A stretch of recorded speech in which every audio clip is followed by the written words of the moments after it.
हरे कृष्णा। प्राण ऊर्जा हीलिंग के प्राण कहत चौथे भाग में आपका स्वागत है। प्राण कहत एक ऐसी चर्चा है, एक ऐसी स्पिरिचुअल टॉक मैं आपके साथ में करता हूं जो मैंने विगत 40 वर्षों से सीखा है, समझा है और जो मैंने अपने जीवन में अनुभव किया है और जिसको जीवन में उतारा है। कुछ चीजें बहुत सफलपूर्वक उतारी है, कुछ चीजें मुझसे नहीं उतर पाई। उन सब के मिश्रण से जो मुझे समझ में आ रहा है इस जीवन के बारे में, मैं वो आप सबके साथ में बांटना चाहता हूं। प्राण कहत है कि प्रेरणा मेरे को इसलिए होती है कि जब हम किसी वृक्ष के पास जाते हैं, हम जब कोई आवाज सुनते हैं, हम जब कोई वाइब्रेशन फील करते हैं, हम जब कभी कोई ट्रोमा में होते हैं, कभी एकदम कोई चीज हमें अच्छी लगती है, कोई चीज बहुत बुरी लगती है, कोई चीज बहुत हर्ट हो जाती है, कोई चीज बहुत एक्साइटेड कर देती है। जब ये सब मेरे जीवन में मुझे अनुभव हो रहा था तो मैं समझ रहा था कि भाई ये जो बाहर एक घटना हो रही है उसका प्रभाव जब मेरे भीतर घट रहा है तो मुझे अंदर से कुछ इंस्ट्रक्शन आते हैं, वही प्राण कहते हैं। तुम्हारे अपने मन की बात, मेरे अपने मन की बात बड़ा पॉलिटिकल वर्ड है तो मैं इसको मन की बात नहीं बोलता हूं, मैं इसको बोलता हूं प्राण कहत है। प्राण कैसे काम करते हैं? द प्राण is working through the vibration. Vibration अगर खत्म हो जाए तो प्राण खत्म हो जाता है। तो जब कोई आदमी मर जाता है तो हिला के देखते हैं उसको, ये हिलता है, हिलता डुलता नहीं है। फिर देखते हैं हाथ में कि इधर वाइब्रेशन है कि नहीं है। फिर उसकी आंख में देखते हैं इसमें कुछ मूवमेंट है कि नहीं है। The vibration, sound, movement and the waves is a प्राण। तो आज जो मैं बात करना चाह रहा हूं कि हमारे पास में 3 बहुत प्रमुख एलिमेंट्स हैं, या यूं कहें 3 बहुत ताकतवर चीजें हमारे पास में हैं। एक है हमारा शरीर, एक है हमारा मन और एक है हमारी श्वास। हमारा शरीर पे नियंत्रण नहीं है, हमारा मन पे नियंत्रण नहीं है, तो फिर हमारा श्वास पे नियंत्रण संभव नहीं है।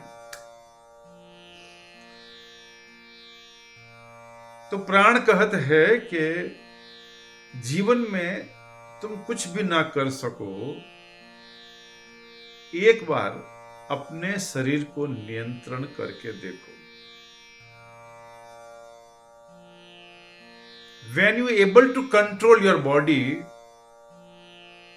your life will be transformed. आपके जीवन का बदलाव उसी दिन प्रारंभ होता है जिस दिन आप अपने शरीर को नियंत्रित कर लेते हैं। कई लोग आते हैं कि मेरा जन्म पत्र देखिए, मेरा हॉरोस्कोप देखिए, मेरा भाग्य खराब है, मेरा किस्मत खराब है। तो उनको पूछता हूं कि भाई तुम्हारा शरीर तुम्हारे कहने में है, तुम्हारा मन तुम्हारे कहने में है और तुम्हारी श्वास तुम्हारे कहने में है, तो तुम्हारा हॉरोस्कोप देखना चाहिए। और ये तीनों कहने में नहीं है तो तुम्हारी हॉरोस्कोप देखने का कोई मतलब नहीं है।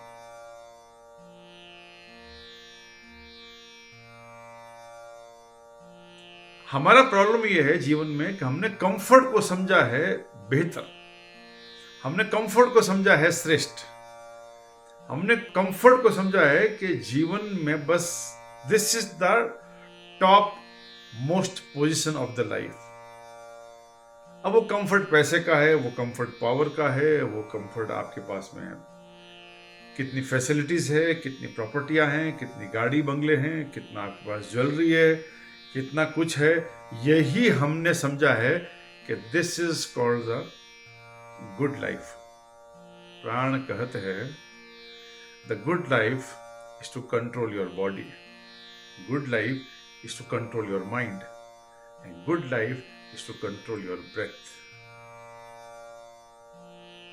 जब जीवन में शरीर, मन और श्वास आपके नियंत्रण में आती है तो आपके भीतर एक प्राण ऊर्जा का संचार होता है। प्राण ऊर्जा आपके जीवन का वो एक इंस्ट्रूमेंट है जो आप जीवन में जो चाहते हो वो हासिल कर सकते हो। अभी मैं बहुत सुनता हूँ मैनिफेस्टेशन करिए, मैनिफेस्ट करते हैं।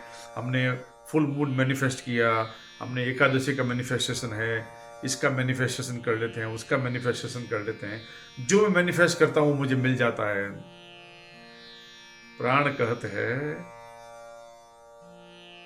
अनकंट्रोल बॉडी से, अनकंट्रोल माइंड से, अनकंट्रोल ब्रेथ से आपका मैनिफेस्टेशन भी अनकंट्रोल है। तो सरलतम तरीका क्या हो सकता है? सबसे सरलतम तरीका यह है कि सबसे पहले अपने शरीर को देखना चालू करें, अपने शरीर को समझना चालू करें। शरीर के भीतर क्या जा रहा है उसको लिखें, शरीर के बाहर क्या आ रहा है वो लिखें, शरीर के भीतर कितना जा रहा है वो लिखें, शरीर के बाहर क्या क्या कितना कितना निकल रहा है वो लिखें। It's look so funny, but आप अगर 3 दिन ये प्रयोग करोगे ना, आपको अपने बारे में इतनी बातें पता चलेगी जो पहले आपको किसी ने नहीं कही। क्या हम बोलते हैं, क्या हम सोचते हैं, क्या हम करते हैं, क्या हमसे होता है, कैसे हम करते हैं, किस लिए हम करते हैं, और उसके परिणामों के बाद हमारे भीतर क्या घटित हो रहा होता है। एक टेलीविजन सीरियल आता है बिग बॉस, वो बहुत पॉपुलर सीरियल है। उसकी पॉपुलैरिटी का राज वो नहीं है जो वो दिखा रहे हैं।